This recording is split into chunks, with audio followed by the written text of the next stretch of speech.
अस्सलाम वालेकुम, जय हिंद दोस्तों। मैं तनवीर इसरार आज के मेरे एक नए एपिसोड में द राइजिंग स्टार में एक नया उभरता हुआ सितारा आपके सामने लाया हूँ।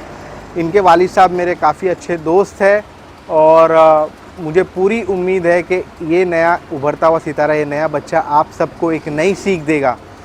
मेरे इस एपिसोड को एंड तक ज़रूर देखें।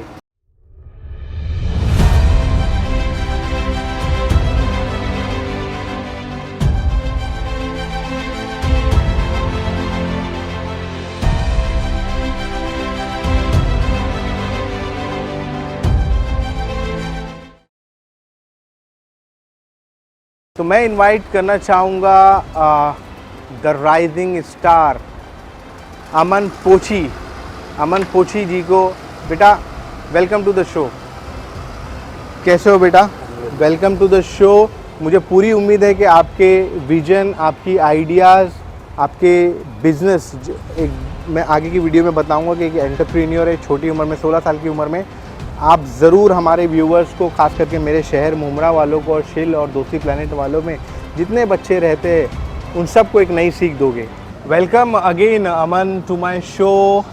हमारे साथ आज अमन है, जैसे मैंने कहा था। मैं समय पहले तो पूछना चाहूँगा अमन, आप अपने बारे में लोगों को बताएं और आप क्या बिज़नेस करते हैं, एक आइडिया दे लोगों को आपके बारे में।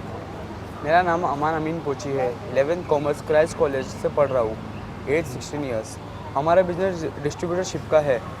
वो 2 फर्म पे चल रहा है, जुपिटर सेल्स और न्यू यूनाइटेड सेवन एजेंसी।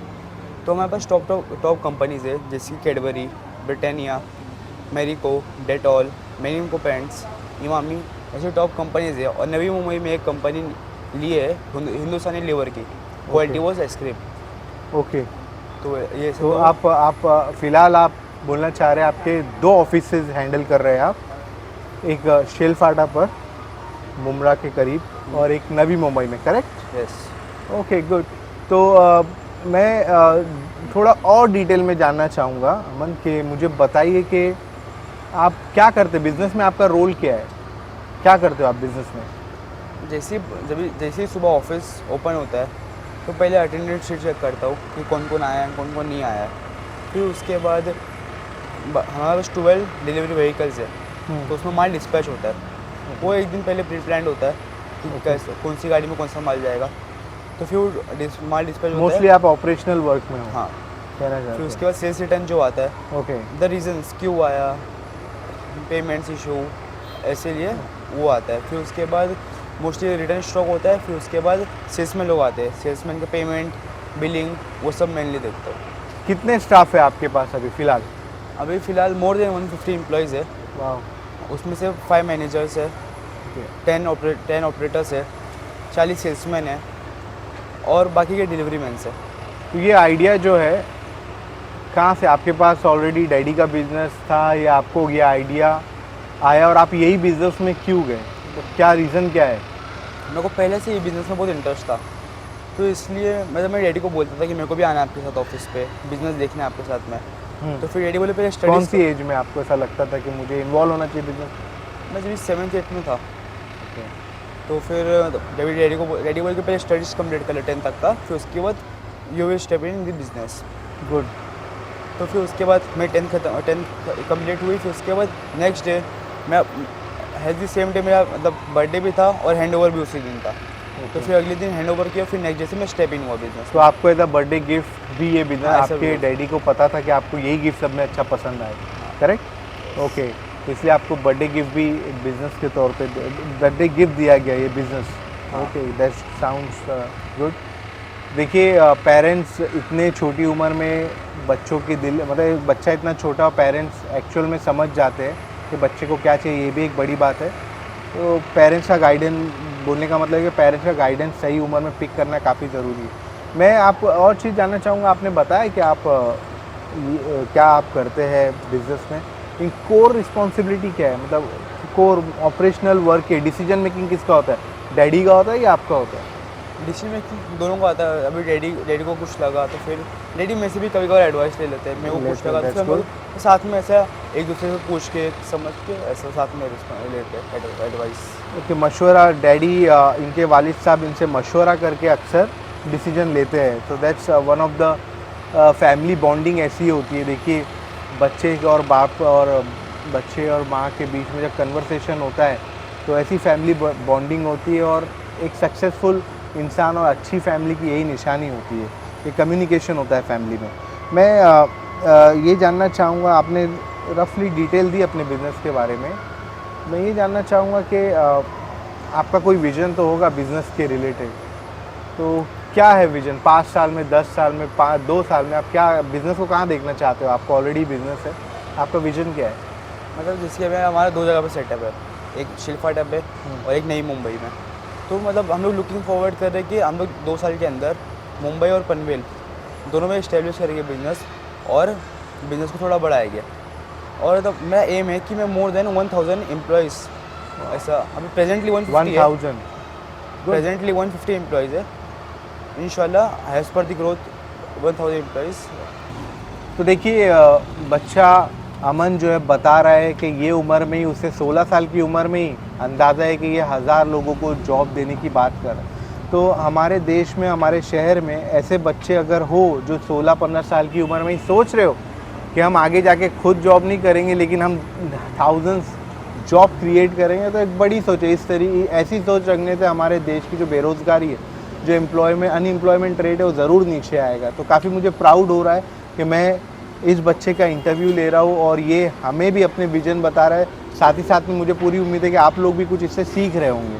मेरा दूसरा सवाल है कि देखिए आपकी उम्र में तो पढ़ाई पे अक्सर बच्चों का फोकस होता है। बेशक पढ़ाई प्रायोरिटी पढ़ाई होती है लाइफ में, कि पढ़ाई से ही आप आगे आते हो। तो आप मैनेज कैसे करते हो, पढ़ाई को मैनेज कैसे करते हो? डेफिनेटली मुश्किल होता है दोनों, मतलब पढ़ाई को और बिज़नेस को दोनों एक साथ देखना। अभी manage क्या करना। पढ़ रहे हो आप, कौन से? अभी आपने बताया ऑलरेडी मैं क्या। अभी 11th कॉमर्स में। हाँ, अभी मतलब जो फील्ड में बिजनेस फील्ड में, तो फिर इसके से कॉमर्स लेके उसके आगे इंशाल्लाह डिग्री लूँगा MBA के से। ओके, तो कैसे मैनेज करते हो? सॉरी बात आधी रहेगी, कैसे मैनेज करते हो आप?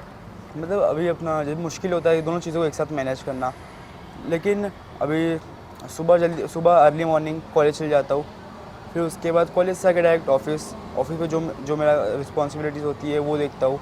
फिर उसके बाद 8 PM तक ऑफिस क्लोज़ करके एक अपनी हेल्थ पे ध्यान देना भी ज़रूरी होता है, तो फिर इसके लिए 1 घंटा जिम आ जाता हूँ। ओके, फिर उसके बाद स्टडीज़ पे ध्यान देता हूँ।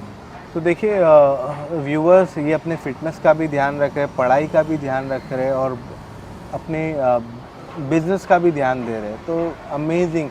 आप खास करके हम पेरेंट्स, मैं भी मेरे भी बच्चे हैं, हम पेरेंट्स की जिम्मेदारी होती है कि अपने बच्चों का छोटी उम्र में ही स्किल पहचाने, उनको बिज़ी करें सही राह में, ताकि गलत जगह पे बच्चा डाइवर्ट ना हो जाए गलत संगति में। मेरा एक और सवाल है आपसे, मुझे ये जानना है आपके मतलब आपके घर में और भी आपके कजिन्स होंगे, भाई बहन होंगे, वो आपको देख के क्या मोटिवेट करते हैं? कौन कौन है आपके साथ, कौन रहता है आपके कजिन्स और आपके सिबलिंग्स? मेरे 2 छोटे भाई है, अरमान असलान, एक 7th में एक 8th में। तो फिर जो असलान है वो अरमान असलान दोनों बोलते हैं कि मेरे को भी भाई के साथ जाने का ऑफिस पे, मेरे को भी काम सीखना है। दोनों की अलग अलग डिज़ायर्स है कि मेरे को एक को पायलट बनना है, एक को डॉक्टर बनना है। वाह, तो फिर उन लोगों को भी कि मेरे को भी सीखना है कैसे करते बिजनेस, मेरे को भी भाई के साथ जाना है, अच्छा लगता है भाई को देख के। उन लोग ऐसे कभी हम लोग तीनों साथ में बैठ के बात करते हैं। तो सही। देखिए घर का अगर बड़ा बच्चा ही सही रास्ते पे होगा तो उसको देखकर पीछे जो बच्चे होते हैं, जो कजिन्स होते हैं, वो सब सही रास्ते पे निकल जाते हैं। आपने अक्सर देखा होगा कुछ बच्चे जो है नीचे बैठे होते हैं, टाइम पास करते रहते हैं। और मैं आपसे मैसेज लेना चाहूँगा ऐसे बच्चों को, और जो ऑलरेडी अच्छे बच्चे भी है, मैं नहीं कहूँगा हर कोई ख़राब होता है, आप उन बच्चों को क्या मैसेज देना चाहोगे जो ऐसे गलत कामों में इन्वॉल्व होते हैं? मैं चाहूँगा कि मतलब जिसकी मैं भी एक 16 साल का बच्चा हूँ, मेरे को बिज़नेस में इंटरेस्ट था, तो फिर मेरे डैडी ने मेरे को बिज़नेस में इन्वॉल्व किए। अगर मेरे को नहीं करते तो फिर मैं भी कोई गलत चीज़ में नहीं गया होता, लेकिन ऐसा आजकल का सराउंडिंग ऐसा है कि बच्चे चल जाते हैं, तो इसलिए अपनी लाइफ में मतलब ऐसा बिज़ी रखेंगे तो फिर ये सब चीज़ में पड़ेगी ही नहीं। और कैसा पेरेंट्स को भी अपने बच्चे को जल्दी से जल्दी इंटरेस्ट देके किस में इंटरेस्ट है उसका, तो उसमें वो इन्वॉल्व करें तो ज़्यादा अच्छा रहेगा। बिल्कुल, आज की लाइफ बहुत लाइफ बिजी रखनी चाहिए। फास्ट फॉरवर्ड है। सोशल मीडिया पे बच्चे दिन भर कौन सा वीडियो देख रहे हैं पता नहीं, मोबाइल हाथ में है, छोटे छोटे रील्स देखते हैं। तो सही तरीके से अगर इसको हम आगे ले जाए, बच्चों की सोच को जल्दी समझ के सही जगह बिज़ी करें, तो काफ़ी सुधार हो सकता है। लास्ट में मैं जानना चाहूँगा कि मेरे व्यूअर्स के लिए, मेरे शहर मुमरा वालों के लिए, अपने शहर में कहूँगा, और अपने दोस्ती प्लानट नॉर्थ के जितने लोग हैं उनके लिए क्या मैसेज देना चाहोगे मेरे इस वीडियो के थ्रू? कि जो भी आपकी स्किल्स है, या पेरेंट्स को अपने मतलब बच्चों को पूछना चाहिए कि जो भी उनकी स्किल्स है, किस में इंटरेस्ट है, तो फिर उसमें वो मतलब लुक फॉरवर्ड करे, क्योंकि अभी से ऐसा करेंगे तो फिर आगे जाके इतनी तकलीफ़ नहीं होगी। और कैसा अभी से अपनी लाइफ बिजी रखेंगे सब लोग, जिसकी मैं अपने फ्रेंड्स को भी बोलता हूँ कि अपनी लाइफ अभी से बिजी करेगा तो फिर गलत चीज़ में कोई पड़ेगा नहीं, तो ऐसा सब साथ में रहेंगे। करेक्ट। थैंक यू अमन आपके टाइम के लिए। अमन मेरे साथ आके मेरा जो ये वीडियो बनाने का ये एपिसोड्स का मकसद ही है कि हमारे जो लोग हैं, मेरे व्यूअर्स हैं, ऐसी चीज़ों को जल्द से जल्द पिक करें और देखें कि दूसरे जो हमारे पड़ोस में बच्चे रह रहे हैं वो किस तरीके से सक्सेसफुल बन रहे हैं। मैं चाहूँगा कि हर एक बच्चा सक्सेस रहे अपने करियर में, जो भी करियर है उसका, पेंटिंग से लेकर उसको पायलट बनना है, अपने करियर में सक्सेस बने। ये मेरा वीडियो एपिसोड बनाने का ये मकसद है। और अगर आपको ऐसा लगता है कि आपके बच्चे में कोई काबिलियत है और वो अपना पॉइंट ऑफ व्यू लोगों तक देना चाहता है, तो प्लीज़ मुझे मेरे नीचे जो नंबर मैंने दिया हूँ मेरा, उसके ऊपर कांटेक्ट करें और पूरी कोशिश करें कि बच्चे का सही वक्त में इंटरेस्ट जाने, और बच्चे हमारा देश का फ्यूचर है, हमारे घर के फ्यूचर है, हमारे शहर के फ्यूचर है, तो उसे सही टाइम पर उसे गाइडेंस दे, क्योंकि वो end of the day parents he responsible है इस सब चीज़ के, ताकि बच्चों का जो मेन स्कूल है, पेरेंट्स ही मेन स्कूल है। अगर वो सही सिखाएंगे तो इंशाल्लाह बच्चे अपने लाइफ में तरक्की करेंगे। बस इतना कहते हुए मैं अमन को भी शुक्रिया कहूँगा कि आप टाइम निकाल कर मेरे एपिसोड पर आए। इंशाल्लाह मैं फिर इनका इंटरव्यू लूँगा 1 साल बाद, हो सके तो, अगर ये इन्हें टाइम मिले तो हम इनका प्रोग्रेस देखेंगे, और मुझे पूरी उम्मीद है आप अपने डैडी के बिज़नेस को नेक्स्ट लेवल पे ले जाओगे। बहुत बहुत शुक्रिया।